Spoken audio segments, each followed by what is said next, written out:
আজকের আমি আমার খাওয়ারটা দেখাবো।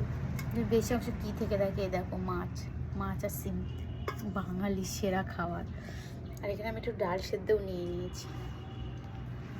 আর এই জন্য ফুচকে দিয়া রানী, একটু লুক অ্যাট দিস। এই আমার দিয়া রানী। আর দিয়া রানীর খাওয়ার এই যে ডাল, তার সাথে আছে ছোলার ডাল, তার সাথে সেদ্ধ। প্রায় প্রায় আমি দিয়া রানীকে কুমড়ো সেদ্ধ, পেঁপে সেদ্ধ, সেরকম সবজি সেদ্ধ খাওয়ানোর চেষ্টা করি। আর দেখো ডিম, যেটা ভরপুর পুষ্টি পাবে দিয়া রানী।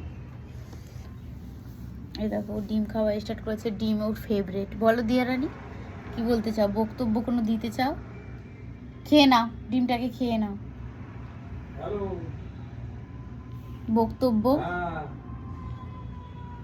একটু হাসো। ওটা পেটা বাচ্চা। চলো আমরা খেয়ে নিই। আর এই যে সেই মাছটা, যা দেখো, এটা হচ্ছে কি বলে, পেটি মাছ। আমার দিয়ারানিও খাবে। দেখো দিয়ারানি, মাছ মাছ, পেটি মাছ।